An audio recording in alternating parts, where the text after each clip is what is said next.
Hello, all my circus freaks out there. It's story time, and I am your humble storyteller. Man, I got a lot of stuff to catch up on, so I'll get right to it.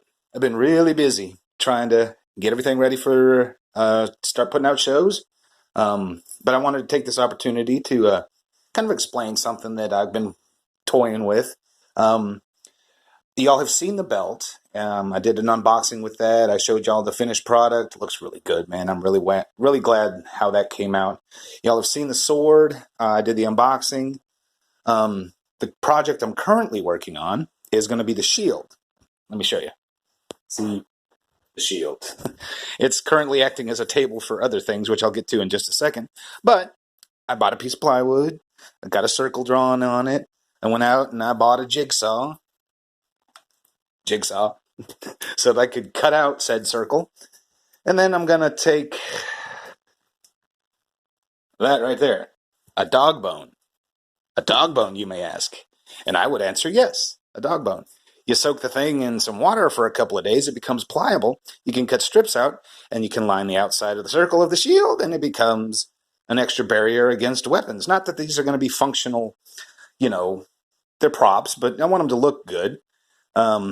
Found this piece right here, which I'm thinking I might use as the boss for the shield. But I might end up having to order one from Cult of Athena. They're not, but, 15, $20. But I'm still trying to figure out what kind of design I want to use. Do I want to use like a drawer handle as the support, to carry the thing? Or do I want to do like a Viking round shield, which has the center cut out? That's how you hold it. But it's a work in progress. I'm also going to be, I've been looking at shoulder armor, kind of a Roman style gladiator type motif, which is kind of generally what we're going for. Looked at those. It's going to be cool. That'll probably be happening next week, maybe, depending on funds and whatnot. Another thing, which there wasn't an unboxing for this. This was something I purchased a while back, but it's going to be part of the Champion's armor. And that's going to be this thing right here. This thing is fiber optic glass that's been flint napped and secured to a deer antler with a synthetic sinew, and that thing's really cool. And so I'm also getting the some leather greaves I've looked at that aren't very expensive. I'm getting the shoulder pauldron armor, the gladiator type thing, and then maybe some sort of Romanesque helmet, or maybe a Greek helmet, kind of Leonidas 300 type thing, or maybe Russell Crowe gladiator. I still haven't, decided what motif I want to go with that. Here's another addition I found, which could be used as a prop for maybe a wizard character or something. Just really cool stick. I like, stuff like that. Part of the whole process that I find the most enjoyable is, putting together props and stuff and cosplaying. Don't even make me break out my old props for my other projects when we were doing BCW. I got enough baseball armor that I've repurposed into prop armor to probably outfit a whole party. But let's see what else. I got D&D starter kit.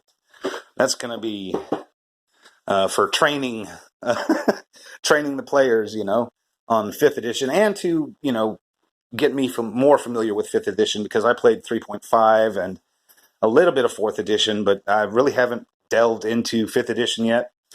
But let's see, what else? Some of the miniatures I've acquired. They're just like Lego sets. But, it's a medieval motif, and I could use it as miniatures for the Dungeons and Dragons game. Little knights and castles and whatnot. This thing right here, I think it's pretty cool. I think it turned out pretty cool. It's a made from foam board, the dollar store kind you get. And I need to paint it, but, it's going to be like an old cottage or something. Let's see, what else? This right here, I'm not sure. It's a knife that's made to look like a flintlock pistol, and it looks really cool. And I could use it as part of the Champion's armor. There is firearms in D&D to a degree, like I believe the Griffs or some of the seafaring characters will use, pistols and stuff like that if you're going for a pirate motif. But I don't know. Which leads me to the whole purpose of the champion's armor. Um, each participant that's going to be vying for the title, so to speak, will have to pay an ante. And that ante will be the champion's armor, essentially. And each character will have their piece that they, put up as their collateral. And each of those pieces will have a backstory. And I've got to get with the guys as far as what they want their backstories to be for those pieces. Does it fit their character, that kind of thing. But, stuff like, it's a family heirloom, or I found it in a dungeon, or whatever. That way, there's kind of a mystique to the whole thing. And it plays well into the whole Dungeons and Dragons thing. The champion's armor each piece has its history.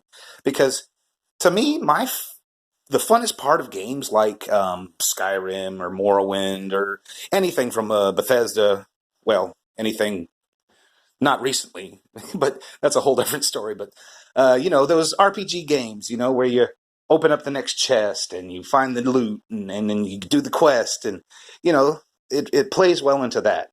And I think it illustrates kind of the whole motif that we're going for pretty good.